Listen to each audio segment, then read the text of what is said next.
الحمد لله وكفى وسلام على عباده الذين اصطفى أما بعد فأعوذ بالله من الشيطان الرجيم بسم الله الرحمن الرحيم ظهر الفساد في البر والبحر بما كسبت أيدي الناس صدق الله العلي العظيم সবাই দুরূদ শরীফ পড়ি আল্লাহুম্মা করছি মহান রব্বুল আলামিনের দরবারে ইসলামী ছাত্র আন্দোলন বাংলাদেশ প্রতিষ্ঠা বার্ষিকী সম্মেলনে উপস্থিত হতে পেরে সবাই বলি আলহামদুলিল্লাহ। আজকে প্রতিষ্ঠা বার্ষিকী সম্মেলনের লক্ষ্য উদ্দেশ্য সম্পর্কে আমরা ইতিমধ্যেই বিভিন্ন পর্যায়ের বক্তাদের বক্তৃতার মাধ্যমে বিষয়টা বুঝতে পেরেছি। আমি ব্যতিক্রম ধর্মী বিশেষ করে কয়েকটা কথা স্মরণ করায় দেওয়ার জন্য বলছি।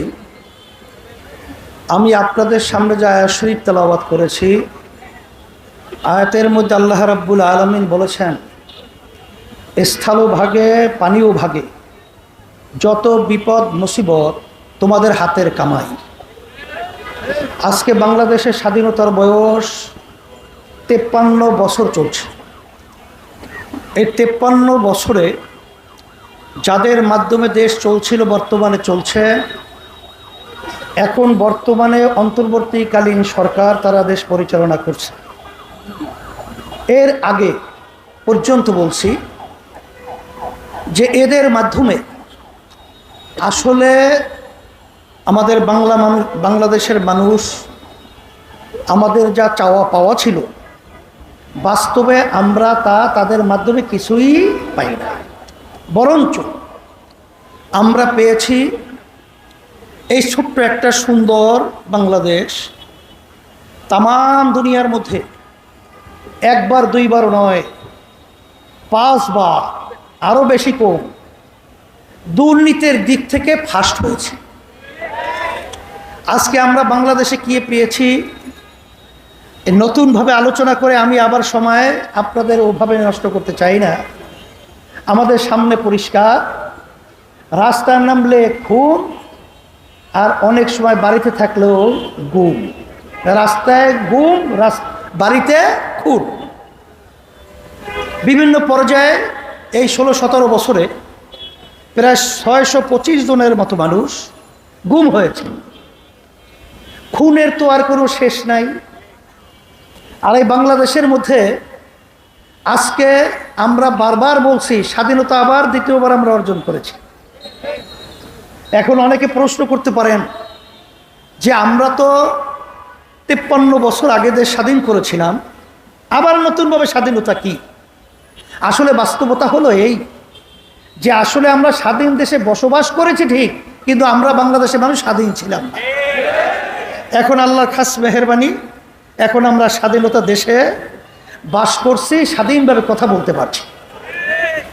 এখন আমার কথা হলো এতটুকুই যে 53 বছর স্বাধীনতার বয়স হয়ে গেল, আর বিপদ আপদ মুসিবত আমাদের হাতের কামাই। আমরা যেন সামনে আবার আমাদের ভুল সিদ্ধান্তের মাধ্যমে আমরা যেন আবার এই সুন্দর দেশটাকে আবার এরকম পরাধীনতা এবং খুনিগুমি এবং চাঁদাবাজ সন্ত্রাসীদের হাতে আবার যেন আমাদের দেশটাকে তুলে না দেয়, এই কথা স্মরণ করে দেওয়ার জন্যই মূলত আমি প্রথমেই আপনাদের সামনে কথাগুলো বলছি।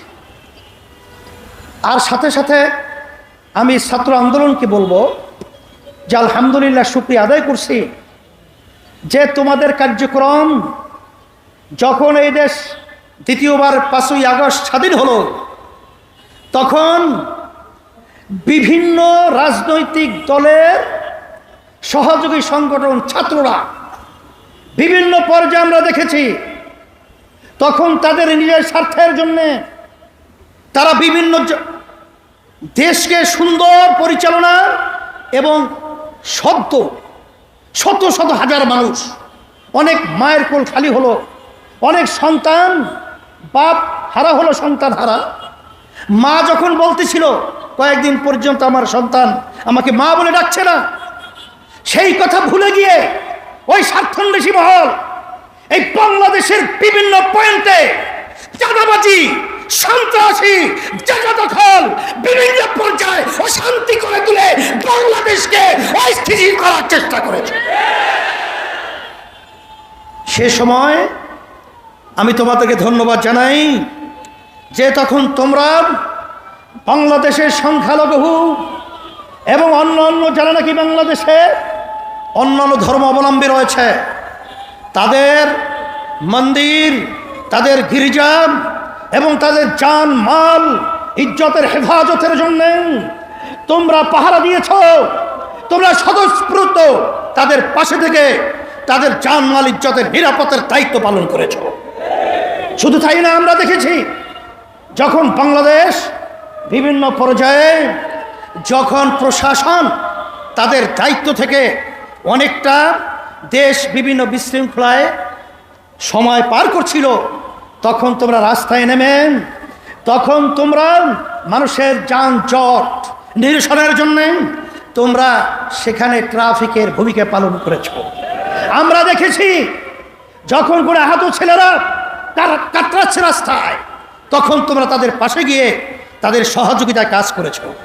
আমরা দেখেছি বন্যার্থ যখন নাকি ভারত থেকে পানি ছেড়ে আমাদেরকে না জানিয়ে আন্তর্জাতিক আইন লঙ্ঘন করে আমাদের দেশকে ডুবিয়ে দেওয়ার যখন ষড়যন্ত্র করেছিল, তখন তোমাদের সেখানে স্বতঃস্ফূর্ত স্বেচ্ছাসেবক এবং সাথে সাথে তাদের অন্ন বস্ত্র, তাদেরকে বিভিন্ন চিকিৎসার ব্যবস্থা তোমরা করেছ। আমরা তোমাদেরকে ধন্যবাদ জানাই, আর সাথে সাথে তোমাদেরকে আহ্বান করছি, আসো এ দেশ যদি একটা সুন্দর দেশ করতে হয়, তোমরা দেখেছ ছাত্রদের সংগ্রাম এই বাংলাদেশকে জালিম সরকারকে, খুনি সরকারকে উৎখাত করার সংগ্রামে বিজয় লাভ করেছে। আমাদের এক দায়িত্বশীল বলেছিলেন যে সব রাজনৈতিক দল একত্রিত হয়েও এই সরকারের বলতে গেলে এক কণারও লড়াতে পারে না। কিন্তু আলহামদুলিল্লাহ, যখন ছাত্রদের আন্দোলন সংগ্রাম, যখন তোমরা ন্যায্য দাবি আদায়ের লক্ষ্যে যখন তোমরা স্বতঃস্ফূর্ত ভূমিকা পালন করেছিলে, তখন বাংলাদেশের সব শ্রেণীর মানুষ, এমনকি আপনারা দেখেছেন ইসলামী আন্দোলন বাংলাদেশ সর্বপ্রথম রাজনৈতিক ব্যানারে, অন্য কোনো রাজনৈতিক দল তখন এই ছাত্রদের ন্যায্য দাবি আদায়ের লক্ষ্যে কেউ রাজপথে আসতে পারে নাই। তখন ইসলামী আন্দোলন বাংলাদেশ তার সমস্ত সহযোগী সংগঠন আমাদের জানমাল কুরবান করে ন্যায্য অধিকার বাস্তবায়নের পথে জানের ঝুঁকি নিয়ে তাদের পাশে দাঁড়িয়েছিল। কিন্তু আজকে দুঃখসাগরে বলতে হয়, যারা অন্তর্বর্তীকালীন সরকার আপনারা দায়িত্ব পালন করেছেন, রাজনীতি করতে করতে চুল পেকে গেছে, দাড়ি পেকে গেছে, দাঁত পড়ে গেছে, কিন্তু ওই চেয়ারে বসার সুযোগ হয় নাই। কিন্তু আজকে আল্লাহ আপনাদেরকে ওই চেয়ারে বসিয়েছেন। এ ত্যাগ শুধু আপনাদের নয়, এই ত্যাগ বাংলাদেশের প্রতিটা বাংলাদেশের জনগণের ত্যাগ রয়েছে। আজকে আপনারা বাংলাদেশে আজকে ইসলামকে, মুসলমানদেরকে এবং তাদের নীতি আদর্শকে অবজ্ঞা করবেন, তাদেরকে গুরুত্ব দিবেন না, এটা হতে পারে না, হতে দেওয়া যাবে না। স্মরণ করাই দিচ্ছি, এদেশে শতকরা 92 জন মুসলমান বসবাস করে, এবং এই দেশের জন্য যদি কেউ কিছু করে থাকে, ইসলামী আন্দোলন বাংলাদেশ সেই টিপাইমুখ বাদ যখন ভারত সরকার দেওয়া ষড়যন্ত্র করেছিল, আমরা লং মার্চ করে ঢাকা থেকে লক্ষের মতো লোক নিয়ে আমরা সেই সিলেট চকিগঞ্জ পর্যন্ত পৌঁছেছিলাম। তখন আমরা অনেক দেশের দরদি দেখেছি, কিন্তু রাজপথে পাই নাই। আমরা করোনার সময় দেখেছি যখন মা সন্তানকে ফেলে পালিয়েছে, স্বামী স্ত্রীকে ফেলে পালিয়েছে, যখন আত্মীয় স্বজন তাদের পাশ থেকে পালিয়েছে, তখন ইসলামী আন্দোলন বাংলাদেশ এবং তার সমস্ত সহযোগী সংগঠন জানের ঝুঁকি নিয়ে তাদের খেদমতের জন্য পাশে গিয়ে তাদের সেবায় নিয়োজিত ছিল। আমরা দেখেছি যখন বাংলাদেশের মধ্যে কোনো দুর্যোগ, কত অন্যায়, যত অবিচার যখন প্রতিষ্ঠিত হয়েছে ইসলামী আন্দোলন বাংলাদেশ এবং তার সমস্ত সহযোগী সংগঠন সর্বপ্রথম এর বিরুদ্ধে রাজপথে আমরা আওয়াজ তুলতে ভুল করি নাই। আপনারা ইসলামকে মূল্যায়ন করবেন না, গুরুত্ব দিবেন না, এটা হতে পারে না। আর শান্তি যদি আমরা চাই, একমাত্র ইসলামই হলো শান্তির প্রতীক। তার বাস্তবতা কথা আমি লম্বা করব না। আমি চরমোনা ইউনিয়নে 2003 সালে যখন চেয়ারম্যান হয়েছিলাম এলাকার লোকের অনুরোধে, তখন প্রথম পর্যায়ে হিন্দুরা আমাদেরকে ভোট না দেওয়ার সিদ্ধান্ত নিয়েছিল। কেন? হুজুররা যদি ক্ষমতায় যায় তাহলে আমাদের মন্দির তো থাকবেই না, পূজা আশ্রা করতে দেবে না। কারণ একটা প্রবাদ বাক্য আছে না, চুন খেলে চুন খাওয়ার পরে বুক পুড়ে যায়, দদি দেখলেও ভয় পায়। এইভাবে ইসলামকে তাম দুনিয়ার মধ্যে মিথ্যা অপবাদের মাধ্যমে আজকে চুন খাইয়া বুক পুড়ে, এখন দদি দেখলো ভয় পায়। ইসলাম হলো একটা দদি সম্মূল্য। এই ইসলাম খেলে শরীরে আরও ভালো হয়। দদি খাইলে কি খারাপ হয়? সেই দদি খাওয়ার পর আরও শরীর সতেজ হয়, ভালো হয়। আসলে ওই নির্বাচনে আমাকে তেমন হিন্দুরা ভোট দেয় নাই। আমি তো আলহামদুলিল্লাহ চেয়ারম্যান হয়ে গেছি 2003 সাল। চেয়ারম্যান হওয়ার পরে এখন আপনারা চরমানিয়ার খবর নিয়ে দেখেন, সমস্ত হিন্দুরা দল টল বুঝে টোঝে না, একেবারে নির্দ্বিধায় ঝাঁকে ঝাঁকে ইসলামী আন্দোলনের প্রার্থীর পক্ষে তারা আজকে ভোট দেওয়ার জন্য উম্মাদের মতো পাগল হয়ে কাজ করছে। আপনারা লক্ষ্য করেছেন, এই শাহবাগী যখন হিন্দুরা অবস্থান নিয়েছিল, সাংবাদিকদের সামনে হিন্দুরা বলেছিল যে আমাদের মন্দির, আমাদের জানমাল নিরাপত্তার দায়িত্বের জন্য ইসলামী আন্দোলন বাংলাদেশ আগিয়ে আসছিল। বরিশালে যখন প্রশাসন আমাদেরকে ডেকেছিলেন এবং অন্যান্য রাজনৈতিক দল সহ, তখন হিন্দুরা বলেছিল যে ইসলামী আন্দোলন বাংলাদেশ এবং তার সমস্ত সহযোগী সংগঠন আমাদের জানমাল, আমাদের মন্দির গির্জা পাহারা দেওয়ার বিভিন্ন ভূমিকা পালন করেছে।